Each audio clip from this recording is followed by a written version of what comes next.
As healthcare moves away from traditional fee-for-service models, providers need a strategy to stay competitive.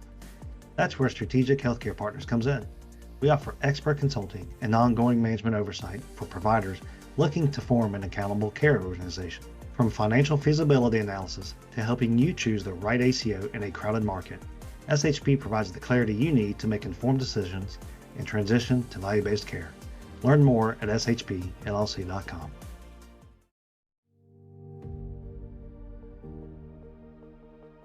Welcome to Beyond the Stethoscope, Vital Conversations with SHP. As we take a summer break to prepare for Season 5, we're revisiting some of our most insightful episodes.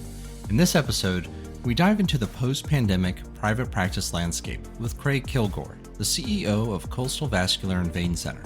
Craig shares with us his extensive experience in IT, finance, and executive administration to explore the challenges and opportunities that face private practices today. Craig discussed the consolidation of payer landscapes, shifting volume levels, and ongoing staffing challenges. He offers practical strategies for fostering growth, embracing innovation, and engaging physicians and staff. Additionally, Craig highlights the benefits of owning property and diversifying business strategies while addressing concerns about declining interest in private practice and staff retention. If you like this episode, please be sure to rate and share the podcast in your favorite podcast app. It really helps us reach more listeners. Thank you for tuning in, and let's dive into this vital conversation with Craig Kilgore.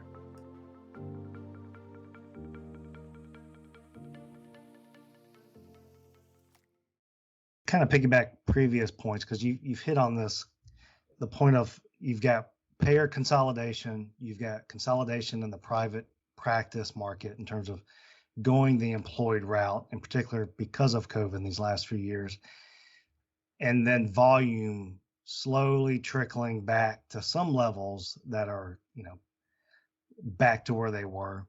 And then you got staffing still a concern. So you got these variables out there that still present this challenge to the group. As you mentioned, you've transitioned recently from an ENT to a vascular group, but still a specialty private practice setting that all each experience those same variables and challenges. What sort of staffing initiatives, way that you've engaged your staff members or the physicians to kind of keep the morale, the culture, in a positive moving fashion, whether it's a benefits thing or a team function or even a strategic initiative that, guys, we need to keep this practice moving forward. And here's a kind of a strategic objective we're going to work collectively to attain. Well, it's kind of my opinion is that, people like to be part of an organization that is moving forward. They don't like to be stuck in a stagnant organization. So I think, by demonstrating that the physicians are interested in growing, interested in innovation, innovation, whether it's ancillaries, growth. So, that's a big part of any practice success, private practice success is making sure that you have, the appropriate ancillaries and that you are, supporting them legally, nothing illegal, but appropriately. And that's always the first thing. But then, actually looking at diversifying a little bit. So do they own their property? Do they own their real estate? That's a business strategy. And so that was a very successful one, in my Charleston ENT days. So, it got to the point where, they now own all their locations and even some, commercial, properties. So they went beyond, just the practice on, real estate, but into commercial. So that's a success story in itself. The vascular surgery group is looking to do similar things, maybe not so much in the commercial area, but in the practice, owned properties. And so they just recently completed, before I joined, a new office with an ambulatory surgery center in Somerville. It's called a development called Nexton. And so I see those kind of things as people like to be part of something that has purpose or something that's growing. And, a lot of times, and I get it, the risk associated with growth to some, physicians, depending on their stage in their career, are they, within 10 years of retirement, or are they, 40 and going to work for another 20 plus years? I mean, a lot of that impacts their interest in growth and expansion. But that's what I like to do. I don't like to have to sit behind a desk and count nickels. I like to, be active and growing. And it's been pretty successful, I think, over my career. But if you look at other successful independent groups, they've done the same thing. Yeah, that's some great points. What I gathered there, hearing your response, was the practice itself is one thing, but you don't have to get timid with growth because of the practice. You still, and in your case, you've got an ASC potential to grow via that path. You've got real estate as a potential opportunity to help. So looking at the total financial overall picture is more than just simply visits in your practice. Correct. Are you seeing that a lot more? You're really active in the administrator type networks, as you mentioned, and your experience, what you're seeing in South Carolina in particular. Are you seeing that quite a bit? It's kind of a mixed bag, It's kind of, and again, I think a lot of it has to do with, the career cycle, of where physician owners are. The big things are you have to have a core group that's going to support, a growth plan. But I would say yes, and I think it's actually, going to, expand, because of the CON laws that changed in South Carolina. And so, we can now go and open an ambulatory surgery center without having to go through the regulatory CON process. Now, you still have the financial constraints. You better, get those serious concerns, but you have to be able to, demonstrate that you can meet your debts. But I think that most groups are finding that they can. And so, I think that's you're going to see more of that in South Carolina just because of the elimination of the CON laws. That sounds like a really positive change for South Carolina. And here in Georgia, we still have CON laws. There's a lot of discussion around how should those change or evolve or go away. So it'll be interesting to see with our neighbor to the north how successful that's been for you all, because I think our markets are fairly similar in a lot of our key cities. So it'll be fascinating to watch. And obviously that's I think a positive thing. So let's go negative Nelly here for a second. From your perspective, where you're sitting as CEO, what do you feel like your challenges are going to be for the next, 3, 5, 10 years? Yeah. Well, we've already touched on staff, so that's obviously going to be the number, probably the highest or the greatest concern. The other issue, that we're seeing, again, I touched on a little bit, but the number of physicians actually coming out wanting to go into private practice. And so, we're already seeing trends that, fewer and fewer want to be part of a private practice. More and more want to be in a employed setting. So it's going to really, limit the number of physicians for the specialists more so. I think it's very much a factor, for specialists more so than in primary care. I just know in ENT, my recent experience, I think maybe, don't hold me to this number, but I think there's 350, fellows that come out annually, and a third of those, are looking to do a subspecialty fellowship. A third of those are looking to go to work for somebody and like a hospital system. And so you basically have 120 ENTs coming out that are potentially looking at private practice for the entire country. So it's a real challenge. I'm not sure this vascular numbers yet, but I don't think they're that much different, maybe even fewer. because a lot of the vascular surgery training programs that are, the more technology advanced and innovative ones are probably fairly limited too. So, it's going to be, staff retention and training.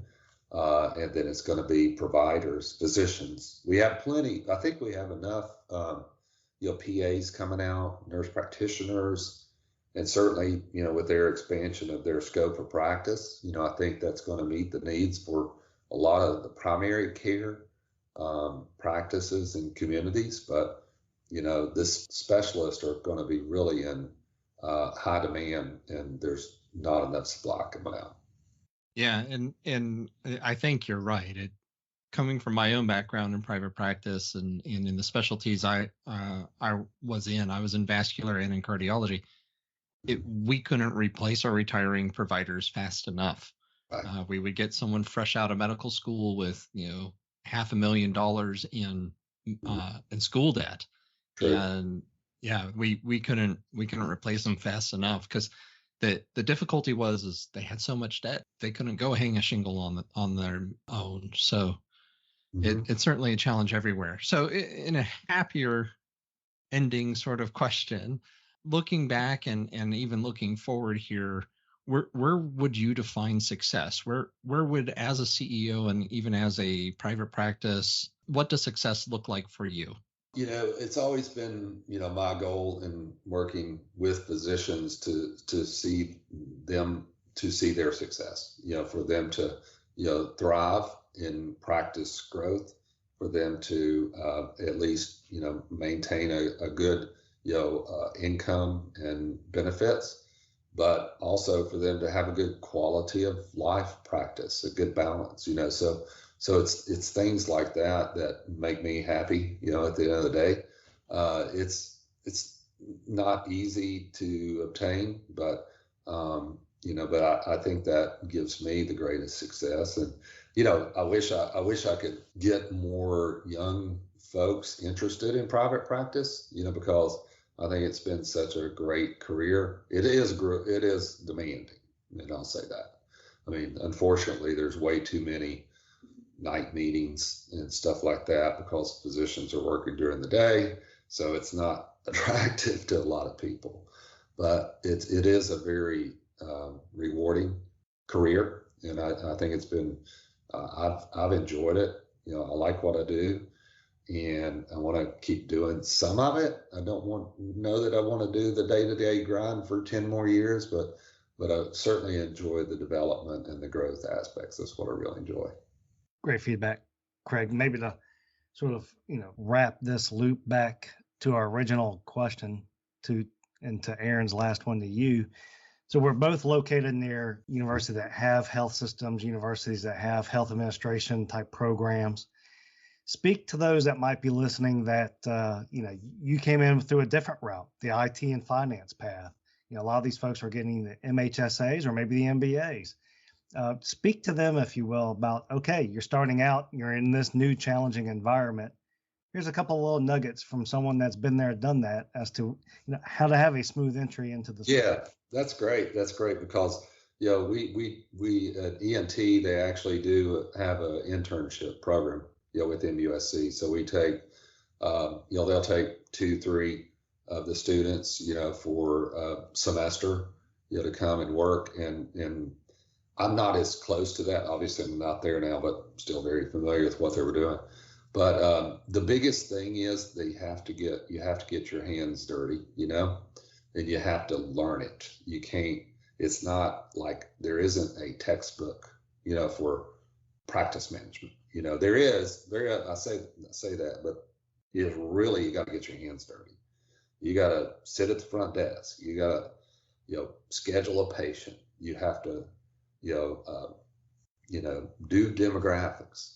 You have to watch the revenue cycle. You have to understand the regulatory side. And, and I know a lot of their training, rightfully so, is more geared to hospital administration than it is private practice. But I'm actually on a advisory committee, with USC, to help give some exposure, to the private practice world. So, and it's not for everybody, again, but those that are ambitious and, are, willing to put the effort, the time, and the commitment in, it can be extremely, beneficial, rewarding, to them personally and from a career standpoint.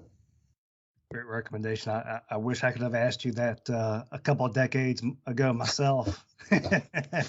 You still got time, Jason. Come on. That's great feedback, Craig. And with your background, I think folks will definitely appreciate it. And so, well, we've asked a lot of questions. We've gotten some great input. And I do want to make folks aware that you may not be able to see this, but Craig, as he put it, strategically placed a UT hat right over his shoulder. And so for those like myself in Georgia country, SEC country, that's the first thing you see. But yeah.